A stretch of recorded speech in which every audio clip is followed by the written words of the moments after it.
Islaaminaa tana hawwii isiituun qabu yeroo san gaafa duraanii san hawwii isiituun qabu jibbannee isii akka malee ittiin qabu.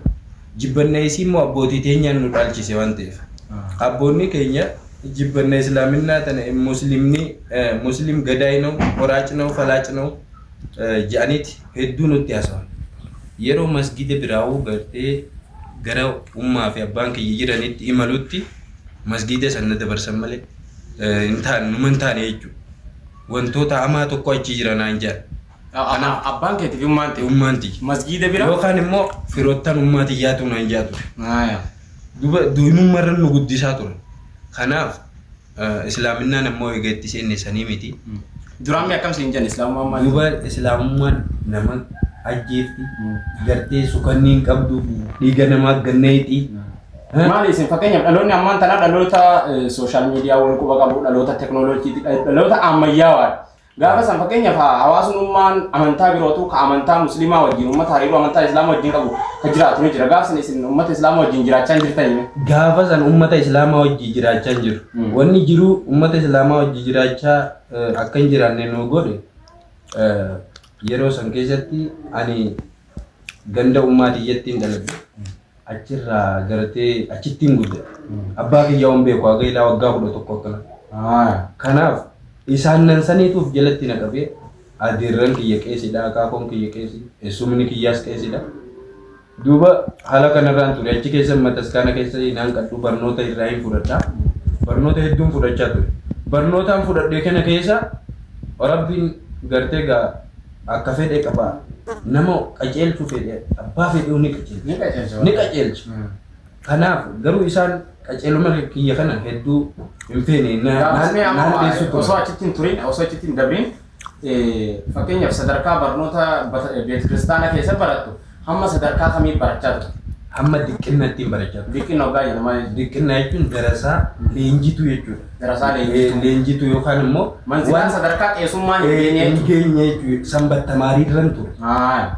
Zamar alain lebeeta sasa jenneeti akkasitti waan wayii jeedalaa ture. Dibbeedhaan jechuudha. Kanaaf mazmura irraan ture. Ammaasis diqqinaa san irraan ture. Diqqinaa san keessaa loosee jechuun tafsiira isaan beeknu afaan giizii akka biqilsee bakullantee batamasqalnaa kutaa akka giziyoon isheen bahakka nabaarra akkana jechuu kana hiikkaa isaan beeknu. Numa jechuu malee. Sanumattuu kitaabni hin jiru. Sammuutti fudhatte sheekara. Hin waga'amte jechuudha. Afaanuma qeesicharraa waga'amtee fudhatte. Malee kitaaba irra hin jiru. Diqqinaa akka keenyaa kanatti amma fakkeenyaaf yoonii fi qawlii laa ilaaha illallah nama barsiisan yoo quraana nama barsiisan akkana jechuun akkana jedhamee wanni ibaaraan ibsii irra kaa'amee hin jiru. Ibsii kaa'amee hin jiru. Wanni ibsii kaa'amu wanta amantaa tokkollee waliin dhabne tokko. Wallaahi wabillaahi watallaahi wanni ibsii irra kaa'ame wanna amantaa muslimaanis wanna risaalaa amantaa muslimaa ibsitu. Isaaniitis ni ibsa. Waa'ee Nabii Ibrahim alayhi salaam gartee ogguu kaafnee waa'ee almayaa ilma isaa qaluu isaan birattis numa ibsamaa nu jira. Kanaaf amma gaafa kanamee wantoota gaafa diqqinaa gaafa achi keessatti diqqinaa jechuun darasaa ta'ee darasaa qeesota gaafa san keessatti maal faadha hojjettanii hoggaanii fi silaa beet kiristaanii irraa lallabamu kana qeesiin lallabamu daaqoniitaan lallaba. Qeesiin lallaba. Qeesiin ni lallabdi. Wardiyyaan ni bana qeesiin hedduu lallabbii ni gooti. Bilbila taasifama. Duuba yeroo san keessatti hojiin kiyya. Bilbila waggaa jedhamu kam jechuudha? Bilbila wanta gartee iyyaa wayii. Akka misaala nuti amma hogguunii fi salaata shanan irratti mu'azzinni Allahu akbar jedhamu kanatti bilbilli kun akkana jechuudha. Mahaliit qiddaasii jedhaniiti yoggaa gartee halkan keessa sa'a 8 akkanatti bilbilame qeesotaatu bakka sana argama malee hawaasa hundaatii miti. Hawaasa hundaatii miti. Dandeettiin qabnu jedhanii qeesonni achitti akka halkan leelii salaatu akka leelii salaata mahaliit qiddaasii jedhanii achitti argaman jechuudha. Namni dandeettii qabu achitti ni argama jechuudha. Sun beeku nama akkaan ibaadaa keessa jabaatii isaan biratti akkasitti san gaggeessa rabbiin takkaan ni fakkisa. Inuu waan khayrii taateefinsa arraan tana keessatti sunnaa subiin dhaqqabu sinjiyooniin sinjiyoo. Maaliif wanna khayrii taateef ni ulfaatti. Ni ulfaatti. Sallee rabbi isin yaa laaffisu. Nu haa laaffisu. Amma gaafa saniin keessatti isin warra sa'aasan ka'ee bilbilu jechuudha. Deemuu ture keessaa isa tokko. Atiin bilbil. Inni bilbila. Ajajee Ati muwaazina jechuudha. Muwaazina isaanii. Ajajee sheekan keenya adeerri kiyya qeesiin na ajaje. Dhaqeetiin raawwadha ajaje sana. Maxaafa kana dhungachiisee yoonaan jedhan fuudheeti kan dhungachiisu isaanii maxaafa sana. Akkamitti nama dhungachiisa waan. Maxaafuma kana dhungatan. Uummata dhungata. Maxaafa kana waan isaan beekan balada isaaniiti jechuudha. Aadaa isaaniiti. Achi keessa wantoota akkanaa kana osoo hin dalagu wantoonni tokko tokko ajaa'iba natti ta'an. Mee maal faasisi kun dha? Wantoonni ajaa'iba natti ta'an keessa yeroo faasigaa tokko dhufe. Yeroon faasigaan kun ayyaana. Ayyaana akka nuti gartee idil fitiriin kun nurra dhufe rabbii keenyatti quraana qaraanee akkasumatti kadhaa hedduu nu haa xaqii ibiddarraa jennee wayii waan nu kanatti isaaniifis lubbuudha jechuudha. Du'aa ka'u Yesuus Kiristoos yeroo jedhan saniitu yeroo shimoo kaffaaraa affeelansanitu gulbaan yeroo qaqqalansanitu gahee irra nutti dhufe duba gaafa san dilii aanuu dhiisu ኃጢአታችንን ይማር የሚል ቃሉ ይዘው በባዶ እግር የሚሄዱ ህዝቦች ብዙ አሉ። ማማት ይባላል። ሉከቁላ ይመላል አፋን ኦሮሞቲ ሉከቁላ ይመላኒ ዲሊተ ገርቴ አካ ኢሳኒቲ ከለቲ ሰኒን በርባዱ ፊያራረሙ ነዝሪ ጎዳኒቲ ቆዳ ጎዳኒ ሚለ ቁላ ደሙዳ ቆዳ ጎዳን አካ ዲሊሰን ኢየሱስ ክርስቶስ ኑፍ ኢሱ ያኒቲ ለኛ ብሎ እሱ የተሰቀለ ስጋውን የሰደደ ብለው ያምኑበት ነበር።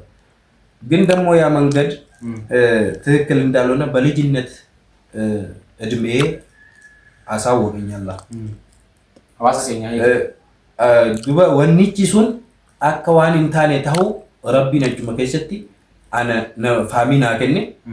Gaafa fakkeenyaaf as keessatti amma osoo achi hin gahin dura wantoota amma yeroo kana keessatti bilbiliinaan jedhanii dawwalee gizeen dawwalu uummanni gartee gaa akka nuti sujuudnu kanatti sujuuda bu'an. Sujuuda bu'anii hangaanaan bilbilee dhaqee muka ejersaan dhabdan. Mataskaana keessa Muini ejersaa takkalleenu yoo dhabamee na gaafadha. Bataskaana hunda jechuudha. Hunda dabrii hunda irratti muini ejersaan dhabamu. Tafaa'ulaaf qaban jechuudha.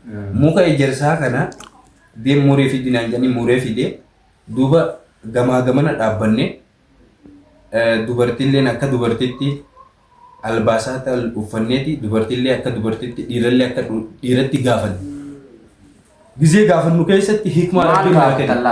Wanni gaafatan maal gaafatan? Wanta rabbii gaafatan ilma namaa gaafatan. Ilma namaa akka kiyyatti nyaatee gartee udaanuu gaafatan. Akkam jechuun fakkeenyaaf gaa'e? Dilii amma fakkeenyaaf dilii tokko dilii ni hojjenna. Kaawwan laallees ni qabna. Dilii ta'e ijaan balleessan, taarkaan balleessan, gurraan balleessan hedduu jira. San dhufanii akkam godhan kanuma dilii akkanaa qaba. Maallaqa gartee ribaa nyaate zinaa dalagee kanuma gartee mamiin deemte diqaalaa dhalee jira kan mamiin itti deemte as dhufe baba'allee sarraa'uti jaashee qeesichatti jechuudha. Dhufee qeesicha. Guyyaa san dhufee baba'al sila sarraa'u baxoom sila ballaa'u ምረት ወይንም ደግሞ ጽድቀት ፈልግ ያለው ያ ኦሮማይዜ አራረመ በርባዴ ዮካንሞ አመንታ ከየገርቴ አሮንፈና ከጠስሪ ቀበቹ ዋኒን በርባዴ ሙርቴና ገርቴ ሀዲያን ረፉደዳ ያኒ የቹ የሮ ከነ ጆን ቀሶኒ ሀዲያ ማለ ረፉደቲ ገርቴ ወጋ ከሳንገነት ዋን ዲሎይቴ አንተ 45 ስገድ ያኒ አንተ ደግሞ 55 ስገድ halkan kana dhaabbachaa tumu bula jechuudha. Haddiin kun waan kitaabaan kaayamee miti. Waan kitaabaan kaayamee miti. Akkanumatti murtee irra kennan. Akkanumatti ifirraa ka'aniiti sigad yaaniin. Sigad anta ihinna hal sigad. Anta gartee matoo sigad. Anta matoo 80 sigad. Matoo 80 tafarradabbiin jeeti buloo amnoobbat je'ee itti amane cinqaa bula namichi sun duuba. Aga ilaa sa'a 9 dhuftutti numa cinqaa jechuudha.